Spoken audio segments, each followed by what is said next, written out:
काल परवा पुण्यश्लोक अहिल्यादेवी होळकर नगर याचे दक्षिणचे उमेदवार निलेश भाऊ लंके यांच्या प्रचारासाठी मी फिरत होतो. जिथं कुठं गेलो तिथं वातावरण भाजपच्या विरोधात. फक्त भाजपच्या विरोधात आहे असं नाही, पण भाजप आणि भाजप बरोबर जे मित्र पक्ष गेलेले त्यांच्या विरोधातलं वातावरण अख्ख्या महाराष्ट्रामध्ये आहे. मी कमीत कमी तुम्हाला सांगतो, महाविकास आघाडीचे कमीत कमी 32 खासदार हे 100% निवडून येणार आहेत. आणि हे जे म्हणतायत ना 400 पार 400 पार, ते काय तुम्ही खूप सिरियसली घेऊ नका. ते 200 पार सुद्धा तिथं करणार नाही. त्यांना इतर मित्र पक्षाची मदत लागेल, तरी सुद्धा सत्तेत येतील का नाही असा खूप मोठा प्रश्न त्यांच्या समोर उभा राहणार आहे. साधं छोटंसं उदाहरण घ्या. बिहारचं राजकारण तुम्ही बघितलंय. बिहारच्या राजकारणामध्ये नितीश कुमार हे बीजेपी बरोबर काही वर्षांपूर्वी होते. त्यांनी त्यांची साथ सोडली. तेजस्वी यादव आणि नितीश कुमार एकत्रित आले आणि भाजपच्या विरोधात आणि मोदी साहेबांच्या विरोधात त्यांनी तिथं प्रचार केला. त्यांच्या काही अडचणी असतील, त्या अडचणी नितीश कुमार भाऊंना जरा त्या अडचणीची जाणीव करून दिली आणि मग तेजस्वी यादवांची साथ सोडून आता ते बीजेपी बरोबर गेलेले आहेत. तिथं काही छोटे घटक पक्ष, पासवान साहेबांचा असेल, इतरही असतील, त्यांना कधीही विश्वासात घेतलं गेलं नव्हतं. त्यांना यंदाच्या काळामध्ये 5 सीट या बिहारच्या भाजपने तिथं दिलेल्या आहेत. उत्तर प्रदेशमध्ये जेव्हा 2019चं इलेक्शन झालं होतं, त्याच्या आधी तिथं सपा म्हणजे आपले यादव, काय नाव, अखिलेश यादव यांची जी पार्टी, त्यांचे फक्त 40 आमदार निवडून आले होते. आता त्यांच्याकडे 120 आमदार आहेत. तिथं मोठ्या प्रमाणात फरक होणार आहे. कर्नाटकामध्ये बीजेपीचं सरकार होतं, तिथं मोठा फरक होणार आहे. तसंच महाराष्ट्राच्या बाबतीत बोलायचं झालं तर तुमच्याकडे जर एवढी मोठी ताकद असेल, तुमच्याकडे पैसा आहे, तुमच्याकडे दबाव तंत्र आहे, तुमच्याकडे ईडी आहे, सीबीआय, बरंच काय आहे, तरी सुद्धा महाराष्ट्रामध्ये त्यांना इतक्या अडचणी समोर होत्या. त्या अडचणी सोडवायच्या कशा असा प्रश्न भाजपासमोर होता. त्याला एक मार्ग त्यांनी काढला, तो म्हणजे आदरणीय शिवसेना प्रमुख बाळासाहेब ठाकरेंनी मराठी अस्मिता टिकवण्यासाठी जो पक्ष काढला होता तो पक्ष पहिल्यांदा फोडला. त्यानंतर पवार साहेबांचं कुटुंब फोडलं, पार्टी फोडली. तरी सुद्धा त्यांना असं वाटत होतं की काहीतरी चुकतंय. मग एक आमदार असणारा पक्ष म्हणजे मनसे यांचा सुद्धा त्यांना पाठिंबा घ्यावा लागला. याच्यावरनं तुम्ही फक्त समजून घ्या की भाजपच्या बाजूली वातावरण राहिलेलं नाही. भाजपच्या विरोधातलं वातावरण अख्ख्या महाराष्ट्रात आणि देशामध्ये आहे. 2019चं इलेक्शन तुम्ही अभ्यासा आणि आत्ताचं इलेक्शन अभ्यासा. 2019 वर टीव्हीवर जिथं कुठं तुम्ही बघाल, सोशल मीडियामध्ये सुद्धा फक्त भाजपच आपल्याला दिसत होतं, मोदी साहेबच तिथं दिसत होते. पण आज तशी परिस्थिती आहे का? आहे का तशी परिस्थिती? कार्यकर्त्याचा मेळावा आहे. मी माझ्या माता भगिनींना विनंती करेल, थोडासा वेळ काढावं, जे बोलतोय ते ऐकावं आणि जर समजा थोडीशी अडचण असेल तर शांत बसावं. कारण का हे इलेक्शन सिरियस इलेक्शन आहे. हे इलेक्शन आपल्याला काही गर्दी करणारं इलेक्शन नाही. ह्या सभा आपण खूप मोठ्या घेऊ शकलो असतो, खूप मोठी ताकद लावू शकलो असतो. पण आदरणीय सुप्रियाताईंना कोण निवडून आणणार असेल तर इथली जनता आणि इथले सामान्य कार्यकर्ते म्हणजे तुम्ही सर्वजण आहात. मला या मतदारसंघाची जबाबदारी दिली, पण या ठिकाणी या व्यासपीठावर सांगतो, मी सुप्रियाताईला एकटं निवडून आणू शकत नाही. मला खऱ्या अर्थाने कोणाची मदत लागणार आहे तर ते तुमच्यासारख्या कार्यकर्त्यांची मदत लागणार आहे. आणि क्रेडिट मला मुळीच मिळणार नाही, ते मी घेणार पण नाही, कारण का त्या क्रेडिटवर माझा काहीच हक्क नाही. त्याच्यावर फक्त फक्त कोणाचा हक्क असेल तर इथं असणारे सर्व मतदारांचा हक्क असेल, पदाधिकाऱ्यांचा हक्क असेल आणि तुमच्यासारख्या सामान्य कुटुंबातून आलेल्या कार्यकर्त्याचा असेल. त्यामुळे ही लढाई जरा सिरियसली घ्या. ही सोपी लढाई नाही, ही फार मोठी लढाई आहे. काही दिवसांपूर्वी भाजपचा एक नेता इथं आला होता. दौंडमध्ये त्यांनी एक वक्तव्य केलं. काय नेत्याचं नाव मी सारखं सारखं विसरतो. काय नाव? बघा, या बैठकीमध्ये मन मोकळं करायचं. तुम्हाला जर वाटत असेल की तुमच्यावर खूप दबाव आहे तर माझ्यावर काही कमी दबाव आहे. माझ्या कंपनीमध्ये 10,000 लोक काम करतात, 10,000 कुटुंब त्याच्यावर अवलंबून आहेत. तरी त्या कंपनीला अडचणीत आणण्याचा प्रयत्न केला, पण त्या कुटुंबाला, त्या कंपनीच्या सर्व कर्मचाऱ्यांनी मला पाठिंबा दिला. तिथं लोकांनी पाठिंबा दिला. तुमच्यासारखे कार्यकर्ते सुद्धा मुंबईला आले होते, तुम्ही का पाठिंबा दिला? माझ्या मतदारसंघातल्या सामान्य लोकांनी मला पाठिंबा दिला. तर पाठिंबा का दिला? कारण का तुम्हाला विश्वास आहे की मी साहेबांबरोबर तिथं आहे, त्यामुळे मी चूक कुठेही केली नसेल. हा विश्वास माझ्यासाठी फार महत्वाचा आहे. आणि तुम्ही माझ्याकडे बघता म्हणून रोहित म्हणून बघत नाही. माझ्याकडे जेव्हा तुम्ही बघता तेव्हा पवार साहेबांचा नातू नाही तर पवार साहेबांबरोबर एक आमदार नाही तर एक कार्यकर्ता भक्कमपणे उभा राहिलाय असं म्हणून माझ्याकडे तिथं बघता. त्यामुळे माझ्यात आणि तुमच्यात काही फरक नाही. फक्त माझ्याकडे एक पद आहे, ते सुद्धा कर्जत जामखेडच्या लोकांनी मला आशीर्वाद दिला, माझा विश्वास टाकला म्हणून ते पद तिथं मिळालं. पण ते पद मिळायच्या आधी एक पद माझ्याकडे होतं जे जिल्हा परिषदचं होतं. आणि इथं असणाऱ्या नागरिकांनी तो विश्वास माझ्यावर टाकला, प्रेम दिलं, तुम्ही माझ्यासाठी पडला आणि म्हणून माझी ओळख या महाराष्ट्रामध्ये झाली. नंतर कर्जत जामखेडच्या लोकांनी मला डोक्यावर उचललं. त्यामुळे दबाव आहे, दबाव राहणार आहे, पण दबाव कशासाठी दिला जातो हे सुद्धा तुम्ही समजून घ्या.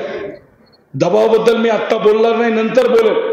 त्यामुळे मला तुम्हा सर्वांना विनंती करायची की तुम्ही इथं चोरी करण्यासाठी आलाय का?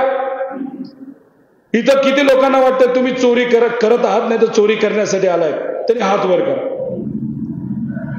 कुणी आहे का तसं? चुकीचं काय करताय का? करताय का? काय आहे, मी विदर्भाला जाऊन आलोय, मी मराठवाड्यात जाऊन आलोय, मी नगरमध्ये जाऊन आलोय, मी आता इंदापूरला जाऊन आलोय. अरे काय ती पब्लिक, काय तो आवाज, काय ते कार्यकर्ते, काय ती ताकद. पण मला असं वाटतं की सुप्रियाताईंची टोटल लीड जर बघितली ती कमीत कमी 3.5 लाखाची असेल. आणि ती 3.5 लाखाची याच्यासाठी असेल, इंदापूर म्हणतंय की गेल्या वेळेस आम्ही 70,000ची लीड दिली. इंदापूरचे कार्यकर्ते आणि तिथले सामान्य नागरिक, मलिदा गँग नाही, तिथले मोठे मोठे लाभार्थी नाही, ते कुणीच नाहीत आपल्या बरोबर. तिथे असलेले सामान्य कार्यकर्ते नागरिक आपल्याला काय म्हणताय की इंदापूर मधून आम्ही गेल्या वेळेस 70,000ची लीड दिली, यंदा आम्ही 1 लाखाची लीड देऊ. दौंडवाले म्हणतात चुकून उमेदवार आमच्याच भागातला होता, भाजपचं तेवढं वातावरण होतं, मोदी साहेब आम्हाला सारखं सारखं टीव्हीवर दिसायचे, म्हणून आम्हाला असं वाटलं की चला भाजप बरोबर जाऊन, पण आम्ही चूक केली असं दौंडचे तिथले नागरिक सांगतात. आणि -10,000ची लीड, तिथं कमीत कमी 50,000ची लीड झालेली आपल्या सर्वांना बघायला मिळणार आहे दौंडमध्ये. पुरंदरमध्ये 15,000ची लीड होती खालचा वरचा भाग पकडून. ते म्हणतात जर 50,000चा कमी लीड आली तर साहेबांची माफी आम्ही तिथं मागणार नाही, आम्ही साहेबांना भेटणार सुद्धा नाही. पण आम्हाला साहेबांवर प्रेम आहे, साहेबांना भेटायचे, त्यामुळे काही झालं तरी आम्ही 50,000च्या खाली लीड देणार नाही असं तिथल्या लोकांनी तिथं सांगितलं. पूर्वी काँग्रेस होतं पण तेवढी ताकद नव्हती. तिथं काँग्रेसचा आमदार आहे, त्यांनी तिथं ताकद लावलेली. तिथं एक माजी आमदार आहेत, ते टीव्हीवर अनेक दिवस दिसत होते. काय नाव त्यात आमदारांचं? पुरंदरच्या व्हिडिओ बघितलेत का? लय भारी व्हिडिओ आहेत. त्यांनी भूमिका बदलली, पण व्हिडिओ थोडी बदलता येतं. तर त्यांचे कार्यकर्ते सुद्धा म्हणतात, ज्यांनी भूमिका घेतली लोकांच्या बाजूने भाजपच्या विरोधात, मग आम्ही जरा खुश झालो होतो, आम्ही 4 झालो होतो, अरे वा आमचा झोपलेला नेता आता वाघ झाला असं आम्हाला वाटलं. पण काय बंद खोलीमध्ये चर्चा झाली नेत्यांबरोबर काय माहित, बाहेर आले आणि पलटी मारली. आता लोक पण त्यांच्या बरोबर राहिलेले नाही. त्यामुळे पुरंदरमध्ये लीड मिळतील, भोरमध्ये थोपटे साहेब आहेत शिवसेनेचे, तिथं सहकार्य शिवसेनेची ताकद खूप मोठी आहे. तिथं लढत शिवसेना विरुद्ध काँग्रेस झाली होती आणि दोन्ही आता एकत्रित आले. त्यामुळे तिथली लीड ही करीबन कमीत कमी 40 आणि जास्तीत जास्त 60 ते 70 हजाराच्या आसपास जाणार आहे. खडकवासल्यामध्ये 2 दिवस होतो, 60,000 सुप्रियाताई गेल्या वेळेस मायनस होते. आणि मी जेव्हा जातो ना, न सांगता जातो, टपरीवर जातो, दुकानात जातो, कुठेही जातो, मी माझा प्रोटोकॉल तिथं कुठं वापरत नाही, कारण मी नेता नाही, मी कार्यकर्ता सारखं राहणं मला आवडतं. तिथं लोकात गेल्यानंतर लोकांनी मला सांगितलं, चहा देताना सुद्धा नाहीतर जेवताना सुद्धा नाहीतर एखाद्या मंदिरामध्ये गेल्यानंतर तिथं लोक दर्शन घेण्यासाठी आली होती, तिथं मी गेलो. बाहेर जेव्हा ते येत होते त्यांनी मला सांगितलं, मी विचारलं नाही, त्यांनी मला सांगितलं, गेल्या वेळेस आमची चूक झाली, यंदा आम्ही सुप्रियाताई बरोबर आहोत. हे खडकवासल्याचे लोक सांगतात. आणि तिथं -60,000 होतं, तिथं करीबन कमीत कमी 20,000 प्लस येण्याची शक्यता आहे. हे सगळे स्वाभिमानी लोक आहेत. हे तिथे भाजपकडे बघत नाहीत, हे कुठले नेते साहेबांना सोडलेत पलीकडे हे बघत नाहीत. त्या सर्व लोकांसाठी स्वाभिमान महत्वाचा आहे, त्यांच्यासाठी विचार महत्वाचा आहे. आणि आज ते सर्व लोक विचाराबरोबर आहेत. खडकवासल्यामध्ये गुंडांना सुपारी दिली आहे, गुंडांना यादी दिली गेली आहे. रोहित पवार जेव्हा येतात तेव्हा ही लोक त्यांच्याबरोबर फिरतात, सुप्रियाताई येतात तेव्हा ही लोक त्यांच्याबरोबर फिरतात. त्या यादीतल्या लोकांना तुम्ही फोन करा आणि त्यांना काय कुठल्या भाषेत सांगायचं सांगा. एखाद्या व्यक्तीने 10 मर्डर केले असतील, दरोडे टाकले असतील, विनयभंगाच्या अनेक केसेस त्यांच्यावर असतील, महिलांचा त्या ठिकाणी अवमान त्या कार्यकर्त्या त्या गुंडांनी केला असेल, असे लोक फोन करून काय सांगणार की माझा इलाका आहे, नेत्यांचा सुद्धा मला पाठिंबा आहे, त्यामुळे माझ्या इलाक्यात नीट राहायचं असेल तर तिथं तुम्ही प्रचार हा अजितदादा मित्रमंडळाचा करायचा म्हणजे करायचा असं गुंड तिथं सांगतायत. म्हणजे पवार साहेबांच्या विरोधात तुम्ही प्रचार करा. ही प्रथा त्या भागात नव्हती. ही प्रथा चालू झाल्यानंतर तिथली लोक म्हणतायत गुंडांना उत्तर देत आहेत. त्याचे रेकॉर्डिंग माझ्याकडे आहे, त्यांना उत्तर देत आहेत, तुम्ही अस्सल गुंड तुमच्या लेवलला तुम्ही बघा, पण आम्ही पवार साहेबांची साथ सोडणार नाही, हे तिथे असलेले स्वाभिमानी लोक म्हणतायत. गुंडांच्या पुढे कुठला दबाव आहे का? प्रशासकीय अधिकाऱ्यांना मला सांगायचे, वातावरण थोडंसं सगळ्यांनी बघावं. महाराष्ट्रामध्ये काय वातावरण आहे आणि भारतामध्ये काय वातावरण आहे. 2024ला महाविकास आघाडी सरकार या महाराष्ट्रामध्ये येणार म्हणजे येणार. मी आज त्या ठिकाणी तुम्हाला सांगतो, माझा विश्वास ठेवू नका. तुमचे नातेवाईक महाराष्ट्रातल्या कानाकोपऱ्यामध्ये कुठेही असतील, तुमचे समजा लग्न झालं असेल, तुमची पत्नी कोल्हापूरची असेल, तर तिथे असणाऱ्या सासरवाडीला विचारा काय परिस्थिती आहे. तुमचा मित्र जर समजा अकलूजचा असेल तर त्याला विचारा काय परिस्थिती आहे. मराठवाड्यामध्ये बीडमध्ये काय आहे आणि विदर्भात काय, तुम्ही विचारा, मला विचारू नका. वातावरण भाजप मित्र पक्षाच्या विरोधात आहे. आणि हे वातावरण सगळीकडे असताना आपली सत्ता येणार आहे हे आपल्या सर्वांना माहिती आहे.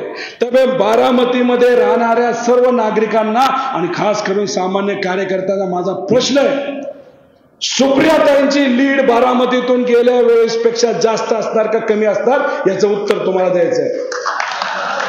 किती गेल्या वेळेस किती होती? गेल्या वेळेस किती होती? 1,27,000 ही इथं असणाऱ्या नागरिकांनी दिली होती.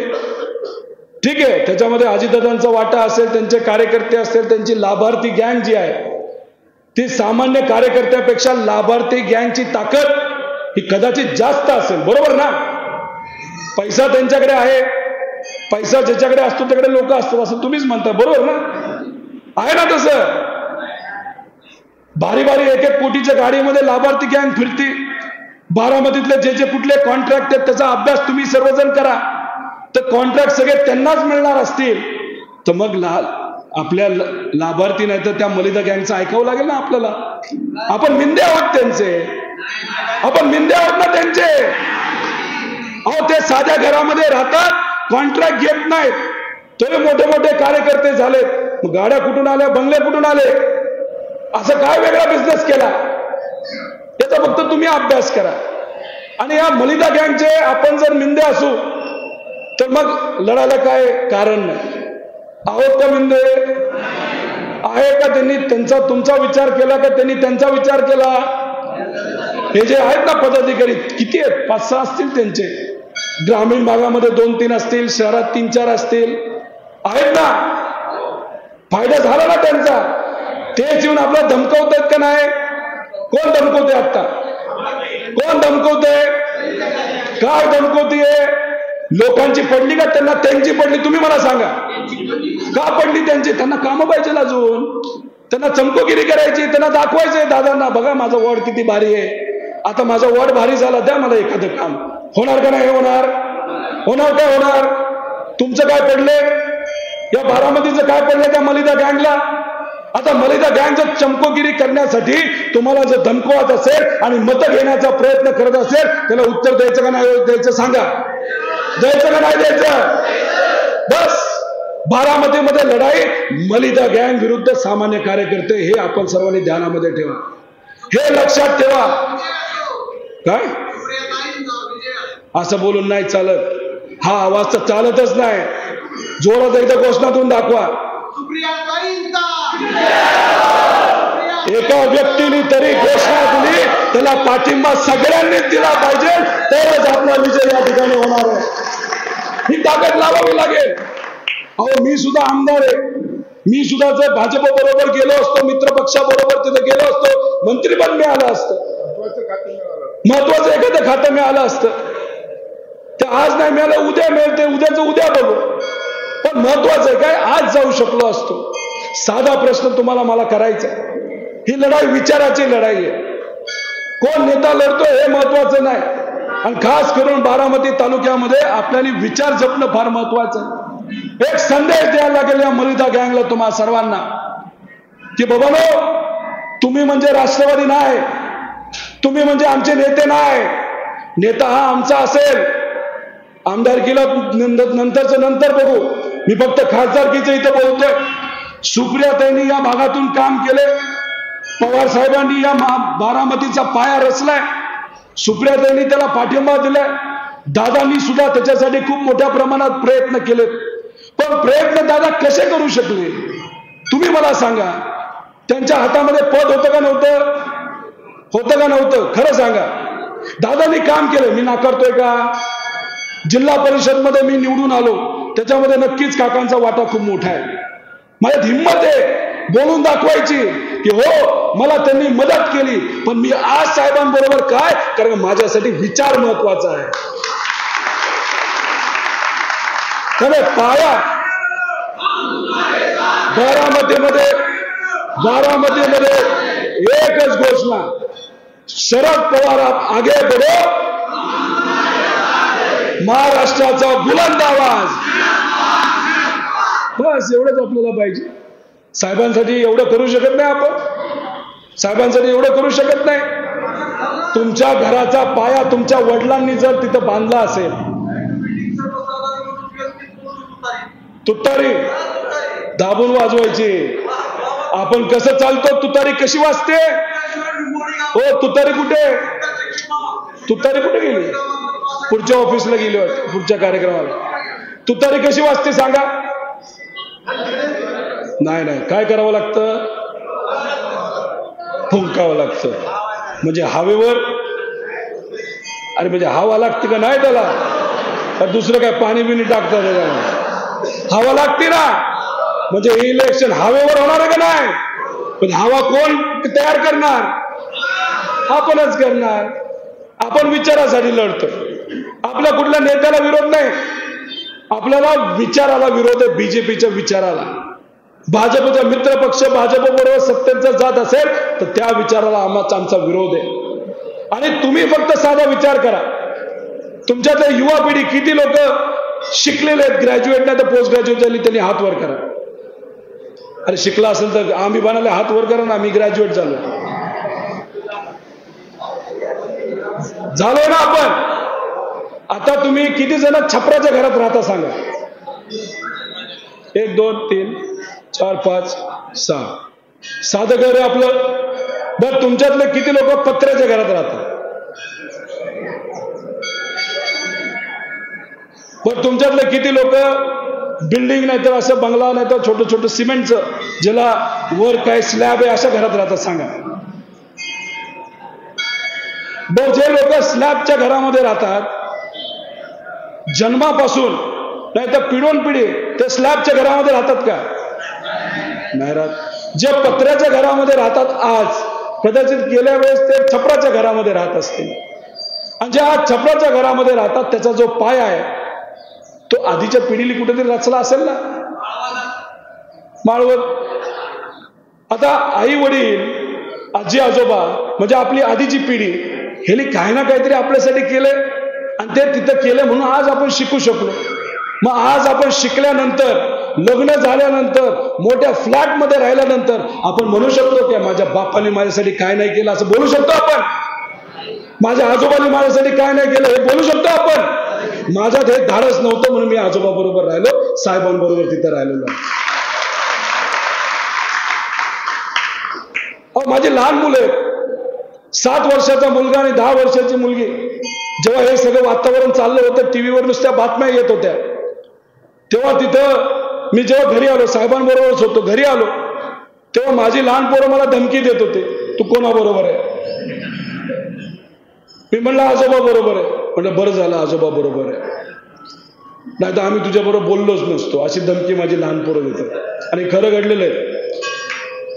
त्यानंतर माझ्या मनामध्ये एक विचार आला, जर आज सत्तेसाठी पदासाठी समजा जर तिथं मी विचार सोडले असते, साहेबांना या वयामध्ये सोडलं असतं आणि सत्तेत जाऊन बसलो असतो आणि जे काय मी माझ्या आजोबाबरोबर आज वागलो असतो आणि माझ्या लहान मुलांनी ते बघितलं असतं ना, तर 15 वर्षानंतर ते स्वतःच्या पायावर उभा राहिल्यानंतर ते कदाचित मला हेही बोलू शकले असते, डॅडा तू आमच्यासाठी खूप काही केलं, आता तुझी आम्हाला जरूरत नाही, तू दुसऱ्या घरी जा. होऊ शकतं का नाही? आपली पुढची पिढी आपण ज्या पद्धतीने वागतो बोलतो हे बघतं का नाही बघत? बघतात ना. म्हणून म्हणतो ही विचाराची लढाई एक संदेश द्यायचा आहे. हे जे चंद्रकांत दादासारखे जी लोक आहेत ना, जे आपल्याच लोकांच्या खांद्यावर बीजेपीची बंदूक ठेवतात, त्या बीजेपीची गोळी घालतात आणि साहेबांवर निशाणा लावतात, त्यांना आपल्याला उत्तर या लोकसभेला द्यायचं का नाही द्यायचं? अहो अख्खे पार मोदी साहेबांपासून सगळे बारामतीकडे लक्ष देऊन आहेत की इथं प्रतिगामी विचार का पुरोगामी विचार जगतो. पुरोगामी विचार म्हणजे काय की सगळ्या समाजाला जाती धर्मांना एकत्रित आणून एकत्रित घेऊन विकास खऱ्या अर्थाने करणं त्याला पुरोगामी विचार म्हणतो.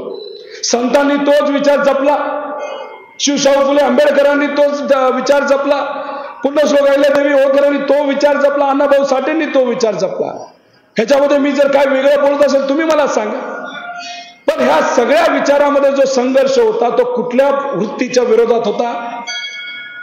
तर अनाजी पंथाची वृत्ती. अनाजी पंथ हे तुम्हाला माहित असतील, डॉक्टर अमोल कोल्हेंमुळे हे आपल्या सगळ्यांना कळलं असेल, माहितीये का? एक खडूस माणूस त्या काळामध्ये होता, ज्यांनी बरंच काहीतरी गोळ केले होते, कुटुंब फोडलं होतं, बरंच काही केलं होतं त्या काळामध्ये.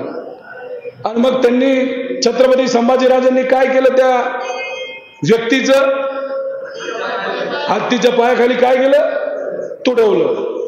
आता आजच्या काळामध्ये अशीच एक वृत्ती आहे, ती भाजपकडे आहे.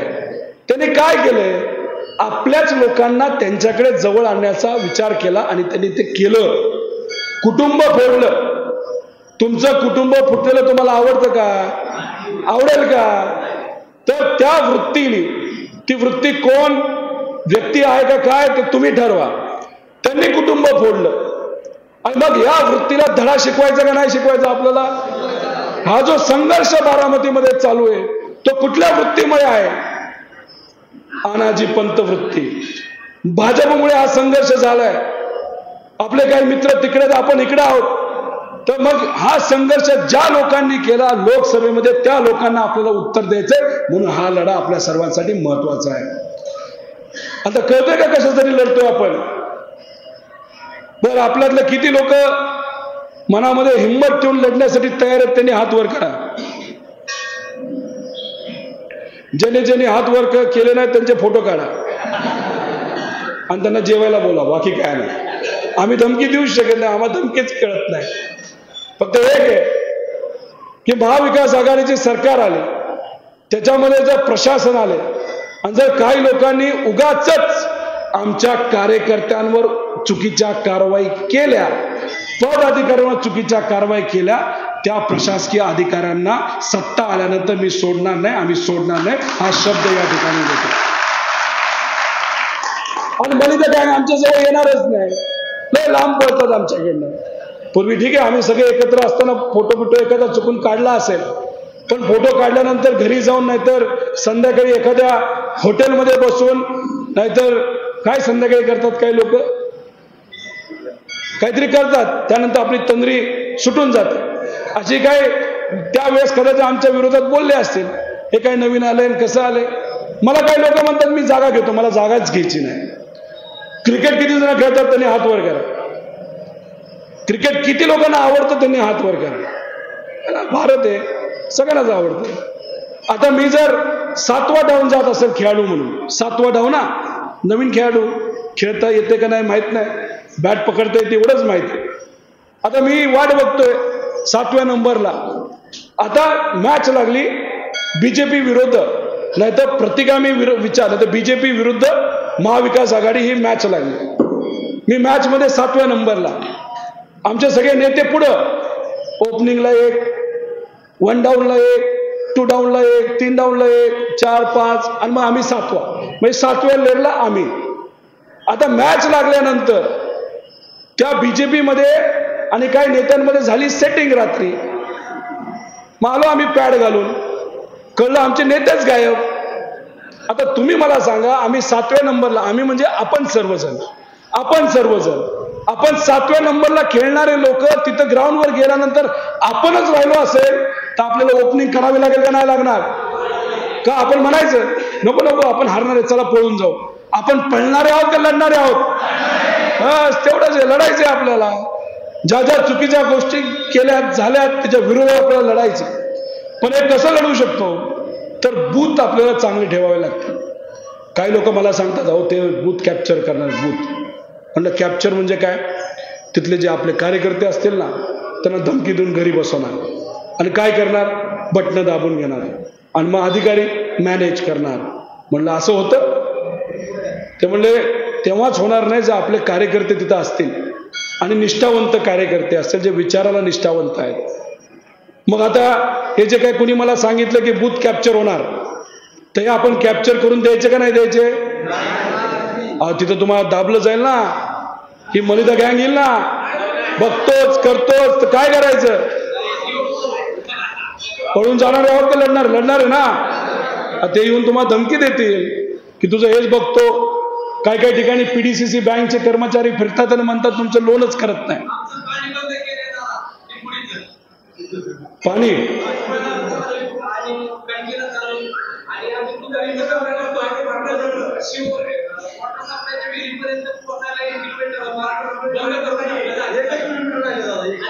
अरे तुम्ही विधानसभेला मायनस होता. नाही विधानसभेला मायनस होता तुम्ही.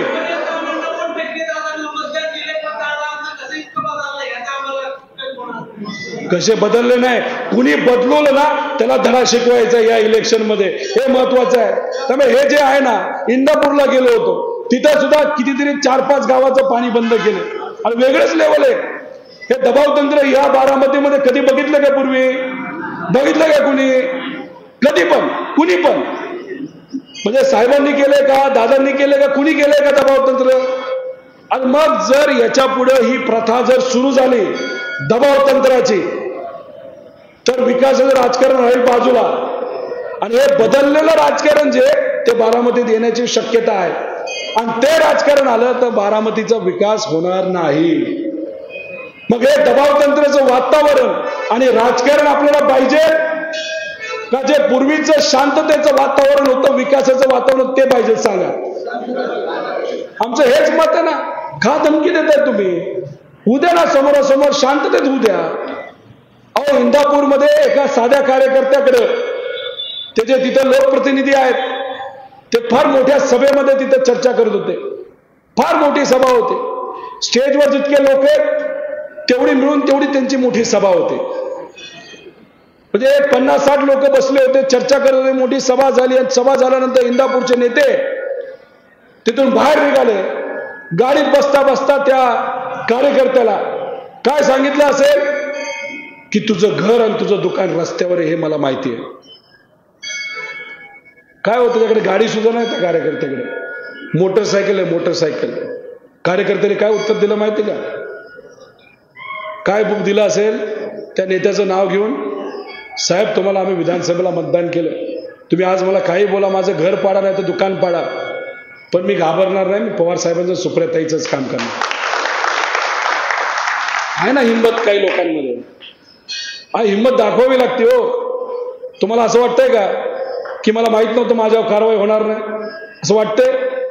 काय माझ्या पोलिसांची कारवाई झाली, माझ्यावर बरेच काही लोक येऊन गेले, ते तुम्हाला माहिती. तुमच्यातले काही लोक मुंबईला सुद्धा येऊन गेले होते. आणि मग ह्या सगळ्या कारवाई होणार हे माहिती असताना जेव्हा आपण भूमिका घेतो त्याला आपण खरी भूमिका म्हणतो. आणि ती भूमिका आपण सर्वांनी घेतली, तुम्ही घेतली, या नेत्यांनी घेतली. त्यामुळे बूथवर आपल्याला लक्ष द्यावं लागेल. तुमच्यातले अनेक लोक बूथचे कार्यकर्ते आहेत, पण मला आपल्याला सांगायचं, कमीत कमी एका बूथला आपल्याला 20 लोक लागणार. तुम्ही तुमच्या मित्रपरिवाराला सांगा, शेतकऱ्याला सांगा, कष्टकऱ्याला सांगा, जे राजकारणात नसतात त्यांना सुद्धा सांगा की बूथवर तुम्हाला लक्ष द्यावं लागेल. बूथचं काम काय की बूथचं काम एवढंच आहे की लोकांना तिथं सांगितलं पाहिजे मतदानाला चला. तर लोक म्हणते चाललो मी फिरायला, नको बाबा आपल्याला असलं वातावरण. त्यांना तिथं घेऊन जाणं, कोण आपल्या विचाराचे, कोण चुकीच्या विचाराचे, त्यांची यादी तिथं काढणं, त्याच्यानंतर लोकांना तिथं मदत करणं. स्वतःची गाडी असेल तर 4 लोकांना तेव्हा बसवायचं, मोटरसायकल असेल तर त्याच्यावर 1 लोक घेऊन पुढे जायचं, हे बूथचं काम. आणि बूथ कॅप्चर करण्यासाठी जर गुंड आले त्या गुंडाला उत्तर द्यायचे. 4 गुंड आले, आपण 10 लोक असू तरी ते गुंड पळून जाऊ शकतात. कारण गुंड किती गुंड असला तरी त्याचं जे हृदय असतं ना ते लय कमकुवत असतं, लय कमकुवत असतं. त्यामुळे तुम्ही तुमचं धाडस दाखवलं तर त्या गुंडाच्या समोर तुम्ही थांबू शकता. त्यामुळे बूथवर आपल्या सर्वांना लक्ष द्यायचं. त्यामुळे प्रत्येक गावामध्ये आपल्याला कमीत कमी 20 लोक सर्व समाजाची, हे मिळणार का नाही मिळणार? मला पदाधिकाऱ्यांना सांगायचं, मी कंप्लेंट करतो असं नाही, तुम्ही भक्कमपणे पवार साहेबांच्या पाठीमागे राहिलात, तुम्ही खूप चांगलं काम केलेलं आहे.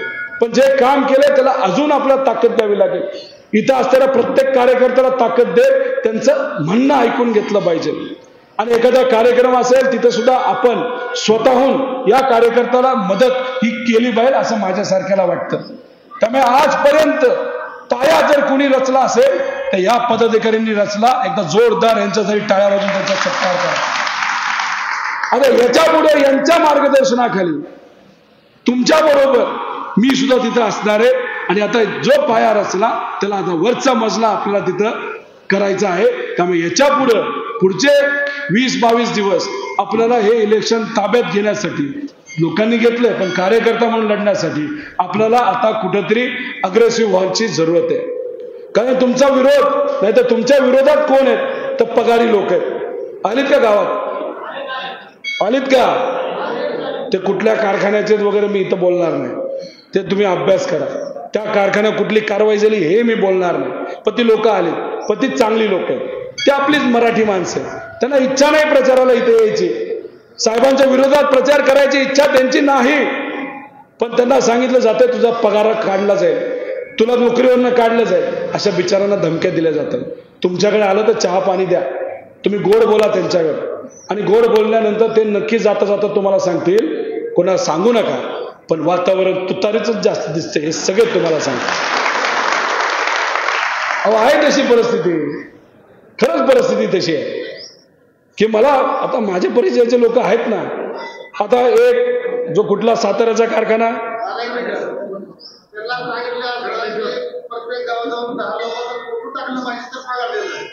असं आहे काय? तर तुम्हाला हे माहिती का, एकच बाटली अलाउड आहे पाण्याची. पाण्याची एकच बाटली. दुसरी बाटली घेतली तर 20 रुपये चार्ज करणार. फोटो काढायचा म्हणजे पुरावा द्यायचा. म्हणजे इथल्या कार्यकर्त्यांवर त्यांचा विश्वास राहिलाय का? इथल्या मलिदा गँगवर पण विश्वास नाही राहिला असं मला वाटतंय. मग इथल्या जनतेवर विश्वास आहे का? नाही. मग काय केलं? पगारावर माणसं आणली आणि बिचारी आणली तर आणली. त्यांना सांगितलं जातं तिथं जायचं, फोटो काढायचा. आता तुम्ही गेलाय तिथं सर्वेसाठी, तिथं लोकांना बिचारांना बाहेर काढायचं, त्यांना फोटो काढायचा, फोटो पाठवायचा, मग दिवसाचा त्यांचा पगार तिथं निघतो. आणि तर एक बाटली फक्त पाण्याची, दुसरी बाटली असेल तर 20 रुपये. बिचारे कुठेही पाणी पितात. पाणी इथले स्वाभिमानीच लोक त्यांना पाजतात. आणि काही हे जे भाजपचे लोक आहेत त्यांना आपल्याला इलेक्शनमध्ये पाणी पाजायचं. हे तुम्ही सर्वांनी लक्षात घ्या. त्यामुळे साताऱ्याचे काही कारखाने आहेत, जरांडेश्वर, त्याची लोक खडकवासला त्या भागात फिरतायत. जरांडेश्वर कारखाना कुठे आला? कुठला जिल्हा? सातारा जिल्हा. कोणावर राहिला आजपर्यंत? आणि मग तिथली लोक जी काम करत ती कोणाची झाली? तिथं जाऊन काय सांगतात माहिती का? फक्त आम्ही फोटो काढतो, पाठवतो, पगार घेतो, बाकी तुम्हाला सांगतो, कानात सांगतो, वारा, वातावरण, हवा कोणाची? तेच सांगताय. दुसरा कारखाना कुठे? माझ्या मतदारसंघामध्ये. माझे मतदार आहे. रोज संध्याकाळी मला अपडेट आहे, काय चाललंय, कसं चाललंय, बरं चाललंय. पण मी त्यांना सांगतो माझ्यावर फोटो काढू नका. काल तर एका सभेला यायचं म्हणत होते, अजिबात येऊ नका म्हणलं.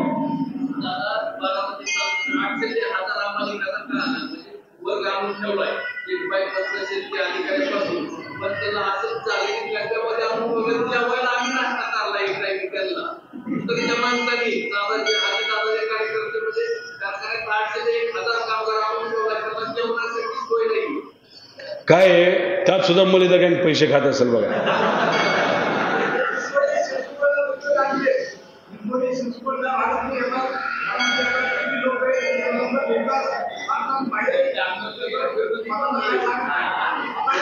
एका एका घरामध्ये किती मतदान आहेत हे ते काढतात का नाही काढतात?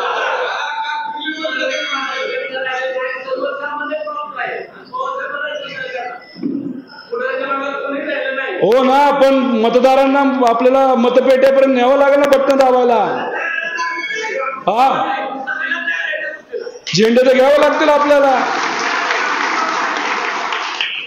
झेंडे घ्यावे लागतील, आपला गमछा घालावा लागेल, लोकात जावं लागेल. आपलं हे पोचले का? काय ते पॉम्पलेट तुमच्या घरी नाही, लोकांच्या घरी पोचलेत का? हा, नाही पोचलं असं समजायचं, याच्या पुढे पोचवायचं आणि त्याचं नियोजन आपण योग्य पद्धतीने करू. यांच्याबरोबर मी सुद्धा आता तुमच्या बरोबर आहे. लढायचंय, जिंकायचंय, पण भाजपला आपल्याला हरवायचं. खोटारडेत राव. अहो, आरक्षणाच्या बाबतीत तुमच्याकडे लय अभ्यासू लोक दिसत आहेत आणि कदाचित माझ्यापेक्षा जास्त शिकलेले दिसत आहेत. काल मी इंदापूरला गेलो, माझ्यावर टीका झाली की रोहित पवारांनी पोस्ट ग्रॅज्युएशन अमेरिकेतून केलं. मी म्हटलं काय वेडा माणूस आहे, त्याला माहित पण नाही मी पोस्ट ग्रॅज्युएट पण नाहीये, मी ग्रॅज्युएट आहे फक्त. मी इथं शिकलोय. म्हणजे बारामतीत काही काळ, मग तिथं वालचंदनगरला 2-3 वर्ष, परत विद्याप्रतिष्ठान, नंतर मावळमध्ये, मुंबईमध्ये, आणि माझा कारखाना अडचणीत आला तर त्यानंतर मग मला इथं यावं लागलं. आणि मग लोकांनीच मला शिकवलंय. लोकांनी इतकं भारी शिकवलंय की बरंच काही कळतंय. त्यामुळे बच्चा असलो तरी दिल का सच्चा असल्यामुळे बरंच काही गोष्टी समजून तिथं मी लढतोय. त्यामुळे सुप्रियाताईंनी काय केलंय तर तुम्ही पार्लमेंटचं भाषण त्यांचं बघा. सगळे सुप्रियाताईंनी अनेक विषयांवर भाषणं केली, पण प्रामुख्याने तुम्हा सर्वांना आजचा विषय घ्यायचं झालं तर त्यांनी मराठा आरक्षणावर मुद्दा मांडला, त्यांनी धनगर आरक्षणावर मुद्दा मांडला, मुस्लिम आरक्षणावर त्या बोलल्या, त्यानंतर लिंगायत आरक्षणावर त्या बोलल्या. आणि तुमचा अभ्यास माझ्यापेक्षा चांगला असल्यामुळे तुम्ही एक काम करा, भाजपचा कुठला असा खासदार आहे ज्यांनी मराठा धनगर आरक्षणावर चर्चा केली बघा. तुम्ही एक सुद्धा मिळणार नाही, तुम्हाला एक सुद्धा मिळणार नाही. आता मराठा आरक्षण मिळालं, आपण 16% दिलं होतं. 16% आरक्षण दिल्यानंतर तिथं एक माणूस कोर्टात गेला, मी सारखं नाव विसरतो, ते गाढविणीचं दूध पिणारा कोणतरी माणूस आहे. हा बरोबर. अहो, मला त्या शेजाऱ्याचा फोन आला. तो म्हणला, अहो बघा ना माझ्याकडे काय झालं. म्हटलं काय झालंय? अहो गाढवीन आली. म्हणलं गाढवीन आली म्हणजे काय? अहो ते सदावर त्यांनी घरामध्ये फ्लॅटमध्ये गाढवीन ठेवली. का? तर टीव्हीवर का आलं की त्याचं दूध ते पितात. त्यामुळे मी तुम्हाला सर्वांना सांगतो, त्यांच्यासारखं तुम्ही वागायचं, गाढविणीचं दूध प्याल, त्यामुळे चुकून सुद्धा गाढविणीचं दूध पिऊ नका. त्यावेळेस आपण आरक्षण दिलं. त्या आरक्षणाच्या विरोधात कोण गेलं कोर्टात? कोण गेलं कोर्टात? मराठा आरक्षणाच्या विरोधात सदावर्ते कोर्टात गेला. सदावर्ताचं देवत कोण आहे राजकीय? देवेंद्र फडणवीस साहेब. देवेंद्र फडणवीस साहेब आहेत का नाही देवत? त्यांनी बोलले का नाही? आमचा देव माणूस आहे. आता देव माणूस तुमचा, हा कार्यकर्ता तुमचा, थांबवता नाही आला कोर्टात जायला? आता ह्या सरकारने आरक्षण दिलं, कोर्टात कोण गेला आता परत? सदावर्ते. ह्याचा देव माणूस कोण? हा. जिल्हा परिषदेचं इलेक्शन झालं का इकडं? का नाही झालं? 3 वर्षापूर्वी ओबीसी राजकीय आरक्षण नको म्हणून बीजेपीचा एक कार्यकर्ता कोर्टात गेला की आरक्षणच नको. कोणाचा कार्यकर्ता गेला? बीजेपीचा कार्यकर्ता. असं कोण म्हणतंय? मी नाही. भुजबळ साहेब म्हणत. कधी म्हणाले? महाविकास आघाडीमध्ये असताना त्यांनीच भाषण केलं, अधिवेशनामध्ये भाषण केलं. म्हणजे तुम्ही इकडे ओबीसी समाजाला अडचणीत आणण्याचा प्रयत्न करता, मराठा आरक्षण तिथं दिलेलं तुम्ही कोर्टात जाऊन अडकवता. आणि 2014ला बारामतीमध्ये कुठलं मोठं आंदोलन झालं होतं? कुठल्या समाजाचं? काय झालं तिथं? काय बोलण्यात आलं होतं? पहिल्या कुणी सांगितलं होतं? हा म्हणजे तेच ते काय सांगितलं होतं? पहिल्या कॅबिनेटमध्ये आम्ही आरक्षण देऊ. दिलं? इथं तुम्ही दिलेलं कोर्टात तुमचाच कार्यकर्ता पाठवता. ओबीसीला तुम्ही अडचणीत आणण्याचा प्रयत्न करता. 2019ला कोरेगाव भीमा घडलं का? झालं. त्याच्यामध्ये 2 समाजामध्ये वाद निर्माण झाला. त्याचा अप्रत्यक्ष प्रत्यक्षपणे फायदा बीजेपीला झाला. आणि योगायोग नाही तर दुर्दैव बघा, या इलेक्शनच्या समोर ओबीसी विरुद्ध मराठा करण्याचा प्रयत्न झाला. मग कोण राजकीय पोळी भाजतंय याच्यावर? भाजप भाजतंय. हे तुम्ही समजून घ्या. अहो माढ्यातून आपण विचार करत होतो की तिथं रासपला सोडावं अशी चर्चा चालू होती. तिथं लोक आपल्याला पाठिंबा देत आहेत, शेतकरी आहेत, कष्टकरी आहेत, भाजपच्या विरोधात आहेत. आणि आपण म्हणत होतो की रासपला तिथं कुठेतरी संधी द्यावी अशी चर्चा आपली सुरू होती. साहेबांनी कदाचित स्टेटमेंट टीव्हीवर सुद्धा दिलं असेल की आम्ही विचार करतोय. तोपर्यंत भाजपचा एक सुद्धा फोन हा जानकर साहेबांना आला नव्हता. मग साहेबांची ही बातमी टीव्हीवर आल्यानंतर लगेच त्यांच्या बरोबर, त्यांच्या जवळ, म्हणजे त्यांना कोणाचा फोन गेला? हेच ते कोण? हा तेच ते त्यांचा फोन आला आणि म्हणलं ये बाबा भेटायला. गेले भेटायला. आता माढा मतदारसंघ आपण का म्हणत होतो? जानकर साहेबांचे कार्यकर्ते तिथे, त्यांना ओळखणारा खूप मोठा वर्ग तिथे, आपली ताकद तिथे आहे. आणि मग ह्या सगळ्या गोष्टी एकत्र आल्यानंतर कोण निवडून आला असतं तिथून? त्यांना कुठं पाठवलं? न कार्यकर्ते, न संघटना, न काय. मग तुम्ही निवडून आणण्यासाठी पाठवले का दुर्दैवाने त्यांना पाडण्यासाठी पाठवले? त्यांना काय फार. अहो त्यांनी जानकर साहेबांना राजकीय दृष्टिकोनातून संपवण्याचा प्रयत्न केला, मुंडे साहेबांना संपवण्याचा प्रयत्न केला, पंकजा ताईंना संपवण्याचा प्रयत्न केला, तिथं खडसे साहेबांना संपवण्याचा प्रयत्न केला, फुंडकर साहेबांना केला. त्यामुळे भाजप जे म्हणते ओबीसीच्या बाजूने, ओबीसीच्या बाजूने नाही, ते कोणाच्याच बाजूने नाही. त्यांना फक्त काय पाहिजे तर सत्ता पाहिजे, बाकी काय नको. ह्या गोष्टी आपल्याला येत्या काळामध्ये सर्व लोकांना तिथं सांगावं लागेल. आणि मग आपण सर्वजण मिळून तिथं हे जो लढा आहे तो लढायचा आहे. त्यामुळे बाहेरून किती लोक आली तरी तुमची ताकद जास्त आहे. त्यामुळे ती ताकद तुम्ही वाढवावी. बूथवर लक्ष द्यायचे का? मग आता 20-20 लोक आपल्याला प्रत्येक बूथवर पाहिजे का? त्याच्यामध्ये असं आहे की एका गावामध्ये 4 वस्त्या असतील तर वस्तीवरचं पण तुम्ही लोक घ्या. नाही तर काय, गावठाणाची ताकद जरा जास्त असते. गावठाणातले लोक म्हणतात हे वस्तीचं काही नको आम्हाला. त्यामुळे तसं नाही चालणार. त्यामुळे गावठाणात समजा लोकसंख्या, काठेवाडीची लोकसंख्या समजा 6,000 आहे, मतदार 6,000 आहे.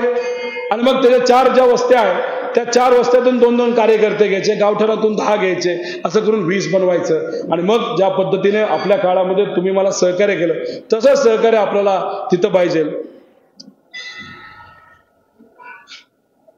हा ओके ओके फोन यायला लागले तिकडनं. त्यामुळे सेट झालं का, ठरलं का, आणि कोणाला भीती वाटते का? आता आम्हाला पण तुम्हाला एवढा प्रॉब्लेम आहे, आम्हाला एवढा मोठा प्रॉब्लेम आहे. प्रॉब्लेम तर आहेच ना. पण आज साहेब थोडेसे चिंतित याच्यासाठी आहे की भाजप ज्या पद्धतीचा उत्माद करते, ज्या पद्धतीने त्यांनी पैशाचं नियोजन तिथं केलंय, ते नियोजन खूप मोठे आहे. त्यामुळे हे जे घरनिहाय मतदार काढले जात आहेत, त्यातून काय केलं जाणार आहे याचा अंदाज तुम्हा सर्वांना आला असेल. त्याचं काय करायचं, लोकांना काय सांगायचं ते तुम्ही सांगा. पण स्वाभिमानाच्या लढाईला आपण लोकांच्या हिमतीवर लढू शकतो. त्यामुळे कार्यकर्ता म्हणून तुम्ही तिथं एकत्रित या, ताकद लावा. पुढे आपल्याला नीरा भागामध्ये जायचे. पण ही बैठक शेवटची असं समजू नका. आपण पुढे 3 दिवस आपल्याला देतो.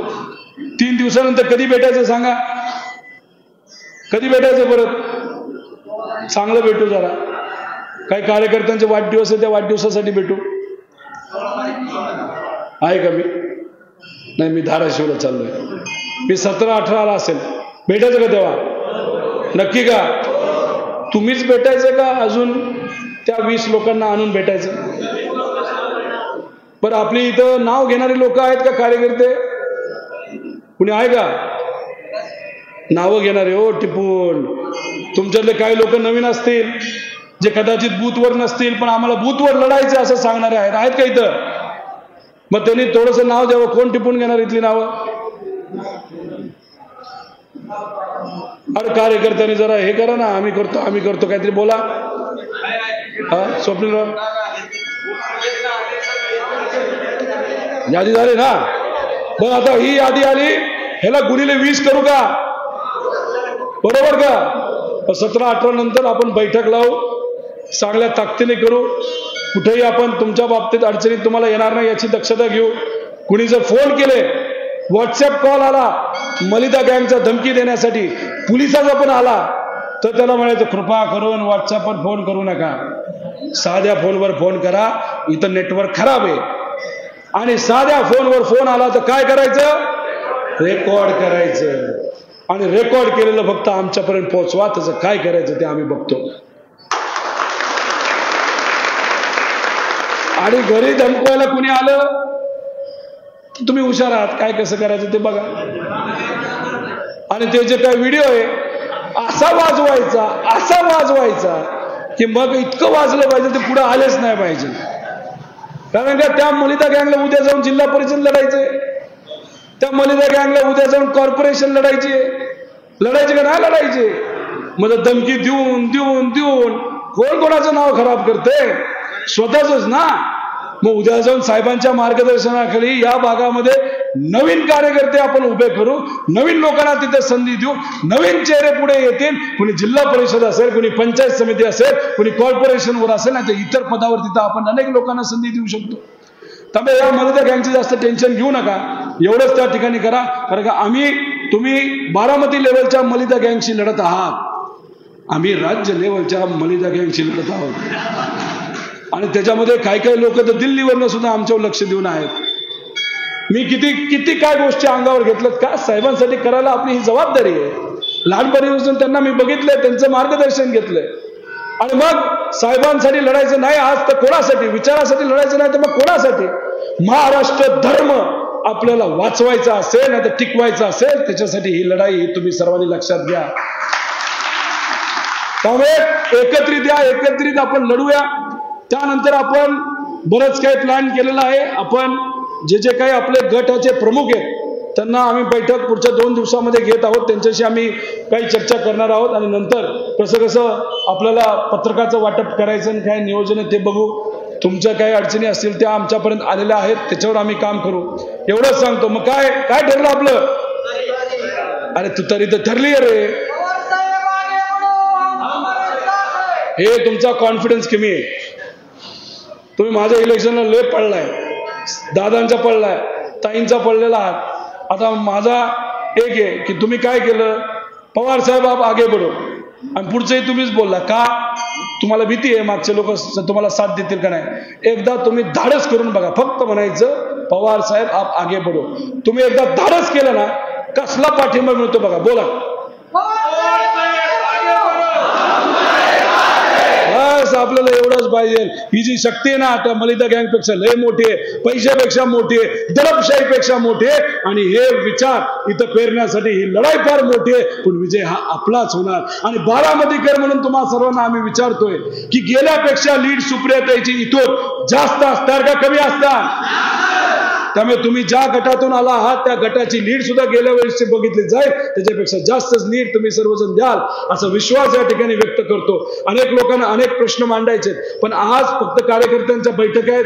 त्यामुळे आपण पुढच्या 2 दिवसामध्ये दुसरी बैठक तिथे घेणार आहोत. त्यामुळे मी तुमच्या काही गोष्टी समजून घेईल, पण पुढे थोडासा उशीर झालाय. पुढे जाऊन बऱ्याच म्हणजे 7 बैठका लावल्यात. त्या 7 बैठकीमध्ये मला जाण्याची परवानगी तिथे द्यावं. पळत जातो, पळत बैठका घेतो. आजचा दिवस हा पळण्याचाच दिवस आहे, कारण उद्या जाऊन जे काही भाजप आहे त्यांना आपल्याला पळवायचं आहे, त्यांना आपल्याला हद्द पार करायचं. एवढंच या ठिकाणी सांगतो. जय हिंद, जय महाराष्ट्र.